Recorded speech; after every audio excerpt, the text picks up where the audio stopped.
Alright, welcome to my first video. This is going to be the first fix video I'm going to make. This is a 1993 Yamaha FZR 600 and I need to change the spark plugs on it. So the only way to do that is you got to get in here, and that's going to be pain in the rear. I wish there was an easy way to do it. I took off the one spark plug just to show the person who I'm working on this bike for what I needed to do, why I needed to change them, because the spark plug was crap.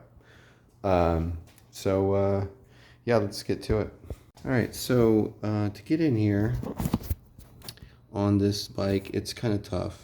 Mostly because of this thing right here that holds on, this little plate that covers the spark plugs, keeps water and debris from getting in there. So getting to the back one's kind of tough. The tool I use, there's a tool that can come with a bike, but it looks very similar to this. I use a 5/8 socket for the spark plug, and then this little extension that just flexes. If you get the tool that comes with a bike, a lot of them have that tool. This is just a fancier version of that. And then I use this flathead, or this flexible head ratchet, and it makes it a lot easier. And then a little anti-seize on the spark plug. I'm also gapping the plugs between 0.7 and 0.8. Mine's 0.76. So yeah, that's where I'm at. And so to remove these plugs, first you gotta get this guy in here on its well, first you gotta attach the ratchet, and let's see, make sure it's the right way. So you gotta get in there. Yeah, it's not easy, but you just gotta be a little bit careful. But once you're there, it's not too bad. It's a lot further back than you think.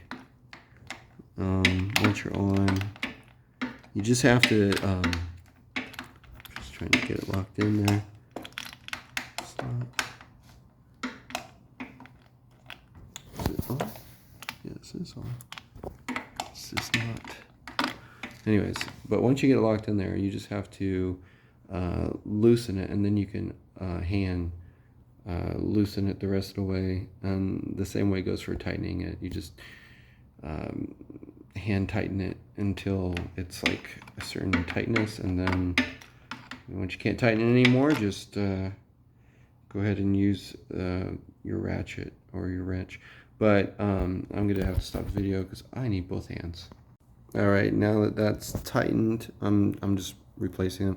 I'm going to use a little dielectric grease at the end of this plug, or at the end of the wire here, the coil wire, and that way just to seal off any air gaps. I'm just going to clean this up a little bit.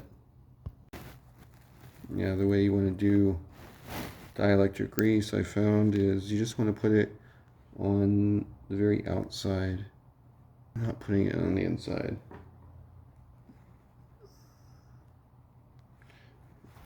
Oh, that's that, and then you just gotta put it on carefully.